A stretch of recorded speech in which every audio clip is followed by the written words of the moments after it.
கவிதா, உனக்கு வேற வீடு பார்த்திருக்கு. இனிமே யமுனா மட்டும் இங்க இருந்துகிட்டோம். என்ன புதுசா இருக்கு? ஆமா, புதுசுதான். ஒரு மாற்றம் வேணும்ல. என்ன விளையாடுறீங்களா? இனிமேதான் விளையாடணும். யமுனா இல்ல, அவளுக்காக தான் ஏற்பாடெல்லாம் பண்ணிருக்கேன். அது என் உயிர் இருக்கிற வரைக்கும் நடக்காது. போற தடுக்க போறியா? ஏற்கனவே அவளை தூக்கிட்டு வர சொல்லி ஆள் அனுப்பிச்சாச்சு. முதலாளி, முதலாளி, நாம மோசம் போயிட்டோம் முதலாளி. காத்திருந்தோம் பொண்டாட்டிய, நேத்து வந்தோம் பறிச்சிட்டு போற மாதிரி. ஓடுற?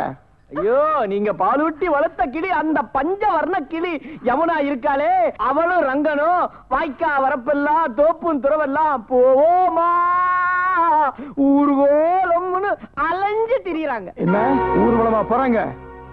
அப்படியே ரெண்டு பேத்துக்கு சபதமாக்குங்கடா. எனக்கு கிடைக்காதவ யாருக்கும் கிடைக்க கூடாது. இல்ல, பத்தினி ஆகணும் தானே அவன் பின்னாடி போறான். அவன் கண் முன்னாடி நம்ம ஆளுக்கு 10 பேர்த்த விட்டு பத்தினி இல்லாம ஆக்கிருங்கடா.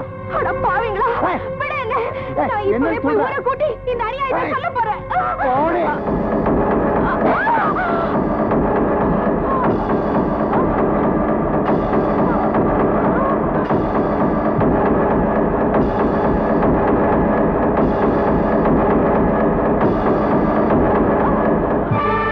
என்ன கவனிடா?